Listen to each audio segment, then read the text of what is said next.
ሰላም እንዴት ናችሁ? ዛሬ በአዲስ ሌሰን ተገናኝተናል። በዚህ ሌሰን በዋናነት ዲስከስ የምናደርገው ስለ ኢንዱስትሪያል ሪቮሉሽን ነው። እንዲሁም ከኢንዱስትሪያል ሪቮሉሽን በኋላ ስለመጡ ስለ ሌሎች ሪቮሉሽን፣ ስለ አሜሪካን ሪቮሉሽን፣ ስለ ፍሬንች ሪቮሉሽን፣ ስለ እነዚህ ሁሉ ዲስከስ የምናደርግ ይሆናል። እንግዲህ ኢንዱስትሪያል ሪቮሉሽን ከዚህም በፊት እንደምታውቁት የተጀመረው ኢንግላንድ ውስጥ ነው። በ18ኛው ሴንቸሪ አካባቢ የተጀመረ ሪቮሉሽን ነው። በዚህም ሪቮሉሽን መሰረት እንግዲህ በእጅ ይሰራ የነበረው ስራ በማሽን ሪፕሌስ እንደተደረገ እና በዋነኝነት ኢንዱስትሪያል ሪቮሉሽን ኮር ሀሳቡ እጅ መስራት ወደ ማሽን ወደ መስራት ያደገበት የተለወጠበት ሪቮሉሽን ነው። ኢንዱስትሪያል ሪቮሉሽን እንግዲህ ከኢንግላንድ ተነስቶ ወደ ዩሮፕ እና ወደ ሌሎች ወደ ኖርዝ አሜሪካ ሀገራት ሊስፋፋ ይችላል። በዋነኝነት ግን መጀመሪያ ጊዜ የተመሰረተው ፋውንድ የተደረገው ኢንግላንድ ውስጥ ነው ማለት ነው። በዚህ ኢንዱስትሪያል ሪቮሉሽን አብዛኛውን ኢንዱስትሪውን ዶሚኔት ያደረጉት የነበሩት ቴክስታይል፣ አይረን፣ ኢንጂነሪንግ፣ ኬሚካልስ እና ትራንስፖርት በዋነኝነት ኢንዱስትሪያል ሪቮሉሽን ላይ ሜንሽን የሚደረጉ በወቅቱ የነበሩት ኢንዱስትሪዎች ናቸው ማለት ነው። ከኢንዱስትሪያል ሪቮሉሽን በፊት የነበረው እንግዲህ ሪቮሉሽን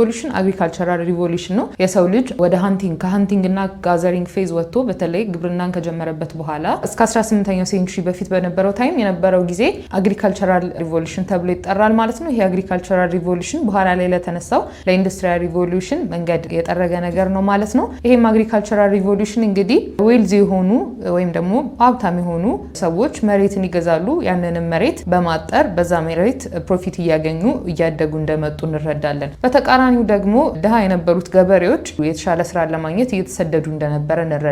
ምክንያቱም መሬታቸው እየተወሰደ ስለነበረ ማለት ነው። ከዛም በተጨማሪ እንግዲህ በተለይ የእርሻው ስራ ላይ አዳዲስ ኢንቬንት የተደረጉ ማሽኖች ነበሩ። ለምሳሌ ብትወስዱ የጄትሮ ቱል ሲድ ወይም ደግሞ ዘር የሚዘራበትን መንገድ እንዳሻሻለ እንረዳለን። በፊት የነበረው ትራዲሽናሉ ወይም በሚዘራበትን መንገድ በማሽን ሪፕሌስ እንዳደረገና ይሄም ማሽን ዘሮችን በደንብ እንደሚዘራ ዴብዛቸውን ለክቶ ጥልቀቱን ለክቶ እንደሚዘራ ይህንንም ተከትሎ እንግዲህ የሚገኘው ክሮፕ ከጊዜ ወደ ጊዜ በደንብ እየጨመረ እንደመጣ እንረዳለን። ከዛም በተጨማሪ በኋላ ላይ ለተነሱ ለሌሎች አግሪካልቸራል ኢኖቬሽኖች መሰረት የሆነ ነገር ነው ማለት ነው። ከዛም በተጨማሪ ክሮፕ ሮቴሽንም ኢንትሮዲውስ ተደርጓል። ክሮፕ ሮቴሽን ማለት እንግዲህ ምን ማለት ነው? አንድ ቦታ ላይ ተመሳሳይ ዘርን ሁሌ ያለመዝራት፣ ለምሳሌ አንድ ቦታ ላይ ሁሌ ጤፍ ያለመዝራት እየቀያየሩ ሽፍት እያደረጉ የተለያዩ ክሮፖችን አንድ ቦታ ላይ በተለያየ ታይም እንደየሲዝኑ እያለያዩ ማብቀል ነው ማለት ነው። ይሄ ክሮፕ ሮቴሽን እንግዲህ ኢፌክቲቭ እንደሆነ እንረዳለን። በተለይ ለሶይል ፈርቲሊቲ በጣም ይጠቅመዋል። አንድ ክሮፕ ብዙ ጊዜ በተደጋጋሚ በተተከለበት ቁጥር ፈርቲሊቲውን እያጣ ይመጣል። ነገር ግን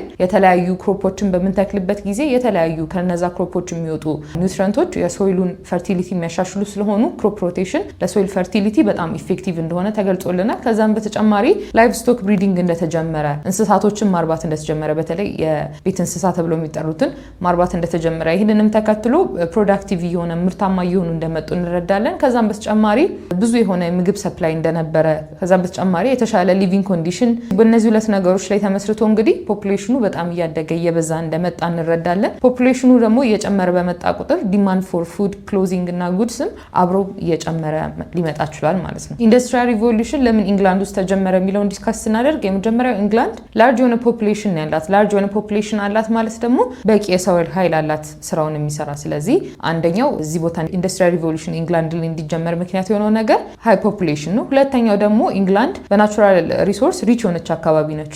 የውሃ ፓወር፣ ኮል እንዲሁም አይረን እዚህ አካባቢ ላይ ስላሉ በናቹራል ሪሶርስ ሪች መሆኗ ጠቅሟታል። ከዛም በተጨማሪ ብሪቴን ውስጥ ያሉት ሪቨሮች ለኢንላንድ ትራንስፖርቴሽን በሪቨር ላይ ለሚደረግ ትራንስፖርቴሽን ምቹ ናቸው። ከዛም በተጨማሪ ደግሞ የተለያዩ ወደቦች አሉ ብሪቴን ውስጥ። ስለዚህ ኦቨርሲ ይሄ በባህር ላይ የሚደረግ ትሬድን ሰፖርት የሚያደርጉ ወደቦች ስላሉ እነዚህ ሁሉ ነገሮች ተደምረው ነው እንግዲህ ይሄ ኢንዱስትሪያል ሪቮሉሽን ኢንግላንድ ውስጥ እንዲጀመር ምክንያት የሆኑት ማለት ነው። ከዚህም ተከትሎ እንግዲህ ኢኮኖሚውን ስንመለከት ኢንቨስትመንትን በደንብ ኢንካሬጅ እያደረገ እንደመጣ እንረዳለን። ምክንያቱም አብዛኛውን ኢንዱስትሪውም ዘርፍ እያደገ ስለመጣ ኢንቨስተሮች ኢንቨስት ለማድረግ በደንብ ዝግጁም እንደነበሩ ኢንቨስትም ሲያደርጉ እንደነበር ተገልጾልናል። ከዛም በተጨማሪ የተለያዩ ባንኪንግ ሲስተሞች እያደጉ እንደመጡና እነዚህም ባንኪንግ ሲስተሞች ለማሽነሪዎችና ለፋክተሪ ለሚያስፈልጉ እቃዎች ብድር ማመቻቸት እንደጀመሩ እንረዳለን። ይህንን ተከትሎ ኢኮኖሚው በደንብ እያደገ መጥቷል ማለት ነው። ከዛም በተጨማሪ ኦቨርሲ ትሬድ ኤንድ ፕሮስፐሪቲ ኢንክሪዝ ዲማንድ ፎር ጉድስ፣ እንግዲህ በባህር ላይ የሚደረገው ንግድና